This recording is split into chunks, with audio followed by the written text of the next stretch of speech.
আসসালামু আলাইকুম ওয়া রাহমাতুল্লাহ। প্রিয় দশম শ্রেণীর শিক্ষার্থীরা, আজকে আমরা ব্যঞ্চিত্রের সূত্রটা নিয়ে আলোচনা করব।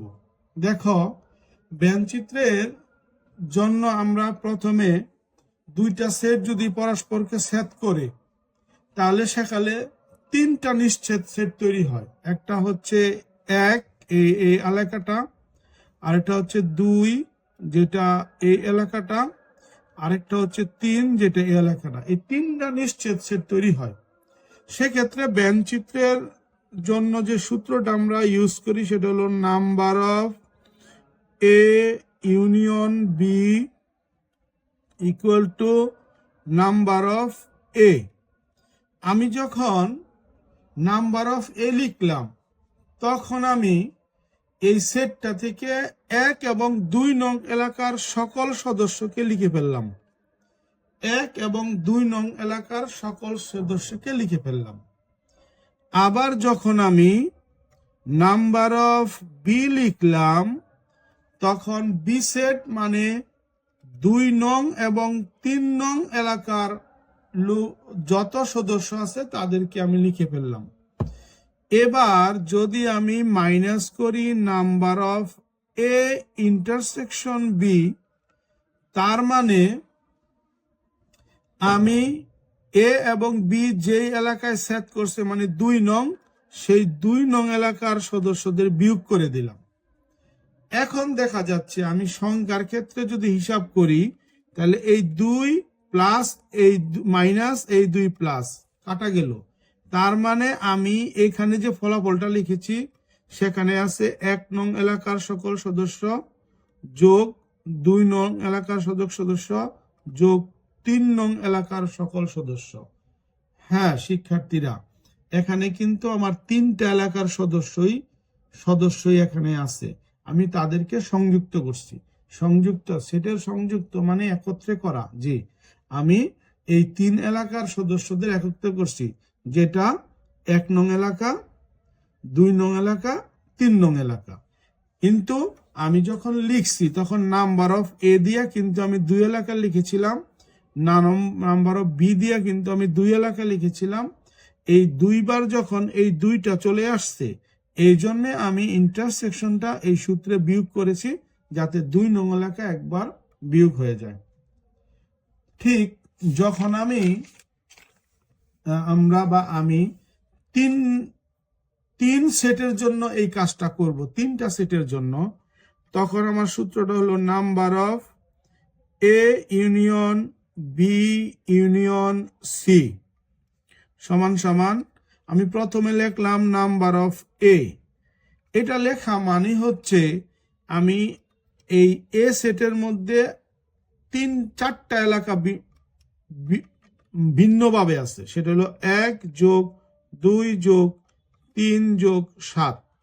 এই সব এলাকার সদস্য আমরা এখানে লিখে ফেললাম। এবার যোগ চিহ্ন দিলাম। এবার বি সেট যখন আমি যোগ করব নাম্বার অফ বি, তখন আমি এই 4টা এলাকার সদস্য লিখে ফেললাম। এটা হলো 2, 4, 5 এবং 7। এবার আমি যখন সি সেটটাকে লিখব প্লাস নাম্বার অফ সি, তখন আমরা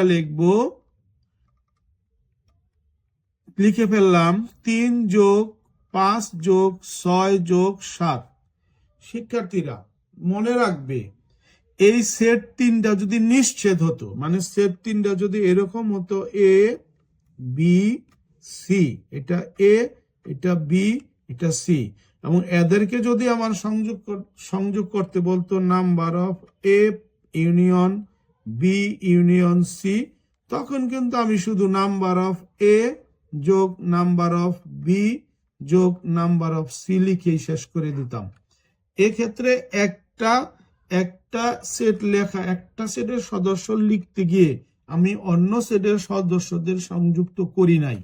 কিন্তু এখানে যখন আমি নম্বর অফ এ লিখছি, এ শুধু এ সেটের সদস্যরাই অন্তর্ভুক্ত হয় নাই, সেখানে বি সেটের 2 এলাকার সদস্যগুলো যোগ হয়েছে, বি সেটের 7 এলাকার সদস্যগুলো যোগ হয়েছে, এবং সি সেটের 3 এলাকার সদস্যগুলো যোগ হয়েছে।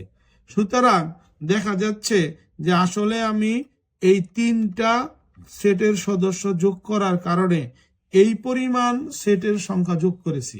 তো আমি চাই যে আমার এই মোট যে এলাকা তার চেয়ে বেশি সদস্য যোগ করলে তো সদস্য বেশি হয়ে যাবে, সেটা অলৌকিক। তো এই জন্যে আমরা কি করব, প্রথমে আমরা এই চিহ্নিত করলাম যে আমি এক এলাকা আমার এখানে আছে কিনা, এইগুলোর যোগফলই তো এটা। এক এলাকা আছে, 2 এলাকা আছে, 3 এলাকা আছে, 4 এলাকা আছে, 5 এলাকা আছে, 6 এলাকা আছে, 7 এলাকা আছে।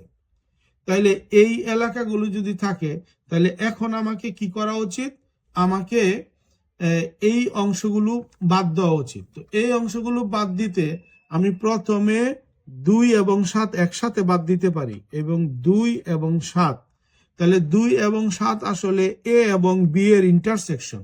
তাহলে আমি বাদ দিলাম number of A intersection B, এটা হলো 2 আর 7 জন্য। এবার আমি 3 এবং 7 বাদ দিতে পারি, 3 এবং 7 এটা বাদ দিতে পারি, 3 এবং 7, তাহলে বাদ দিলাম নাম্বার অফ 3 এবং 7 এ ইন্টারসেকশন সি। এবার আমি বাদ দিব এই এ এবং বি এর ইন্টারসেকশনটা বাদ দিছি, এ এবং সি এর ইন্টারসেকশনটা বাদ দিছি। এবার বি এবং সি এর ইন্টারসেকশনটা বাদ দিব, বাদ দিলাম বি ইন্টারসেকশন সি, বি ইন্টারসেকশন সিটা বাদ দিলাম। এবার এটা বাদ দিতে গিয়ে দেখি আমার আছে শুধু একটা 5, কিন্তু আমি বাদ দিয়েছি 5 এবং 7, তাহলে আমাকে আরো একটা 7 এখানে যোগ করে দিতে হবে। এই 7টা আসলে হলো 3টা সেটের সেট, মানে 7 এ এর এলাকায় আছে, 7 বি এর এলাকায় আছে, 7 সি এর এলাকায় আছে। এজন্য আমি এই 7টা এখানে যোগ করে দেব, A intersection B intersection C. এখন দেখা গেল যে আমার এইখানে মোট সদস্য শুধু 1 2 3 4 5 6 7 8টা, 1 2 3 4 5 6 7, সরি 1 2 3 4 5 6 7 এলাকারই থাকলো, যেগুলো আছে বাদ দেওয়ার পরে 7টা এলাকার সদস্যই এখানে বিদ্যমান থাকলো। তো আমাদেরকে এটা বোঝার জন্য আমি এরকম করে লিখলাম 1 2 3 দিয়া।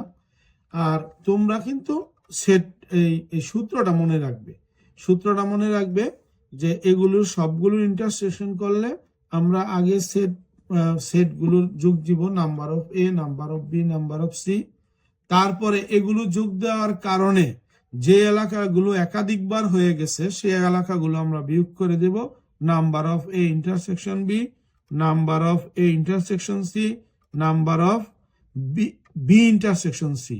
এবার এই এলাকাগুলো বাদ দিতে গিয়ে দেখলাম একটা এলাকা আমরা বেশি বাদ দিয়ে ফেলেছি, ওই এলাকাটা আবার যোগ করে দিতে হবে, যেটা হলো সবার intersection, number of A intersection B intersection C. তো শিক্ষার্থীরা এইভাবে তোমরা সূত্রটা মনে রাখার চেষ্টা করবা যে আমি কোন এলাকা বাদ দিচ্ছি এবং কোন এলাকাটা একাধিকবার বাদ দিয়ে ফেলেছি, সেটা মনে রেখে আমাদের এই সূত্রটা মনে রাখতে হবে। তো সূত্রটা মুখস্থ করাটাই আসলে সবচেয়ে জরুরি, তারপরেও এটা না বুঝে মুখস্থ করলে তো আর বেশি দিন থাকে না।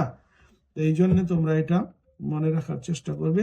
আশা করি আমার এই ক্লাসটা তোমাদের উপকার করবে, তোমরা এই ক্লাসে উপকৃত হবে। পরবর্তী ক্লাস দেখার আমন্ত্রণ জানিয়ে বিদায় নিচ্ছি। আল্লাহ হাফেজ।